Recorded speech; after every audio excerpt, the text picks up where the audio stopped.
Assalamu alaikum wa rahmatullahi ta'ala wa barakatuh. Masu kallon mu yau za mu yi bayani akan power, physics. Menene power?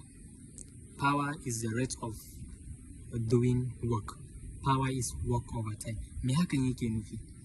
Kamar yadda muka sani cewa a tafiya misali ana wato measuring ɗin saurin mutum in yana tafiya, haka kuma a aiki in mutum yana aiki ana iya gwada wato a gane cewa wa ya fi sauri wajen yin aiki. To sauri cikin yin aiki shi ake kira power. Misali mutum biyu suna tafiya, zaka ce ɗaya ya fi ɗaya sauri saboda lokacin da zai dauki ɗaya ya yi covering wani distance, zaka ga lokacin ɗan kankani ne, ɗayan kuma ya dauki tsawon lokaci kamun ya yi covering wannan distance.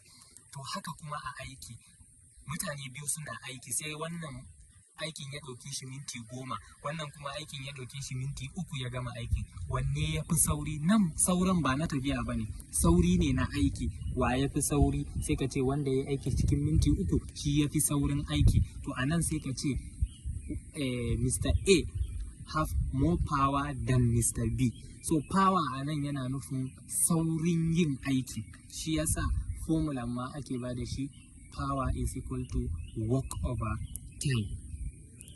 Saboda haka saurin yin aiki, duk wanda ya fi sauri a yin aiki shi yake wato samun power fiye da ɗayan. Saboda haka power a physics dai yadda ake nufi, ba yadda mutane suka ɗauka yana ce power suna ɗaukan wato ƙarfi ko wani abu daban ba. A dai physics power yana nufin sauri cikin yin aiki.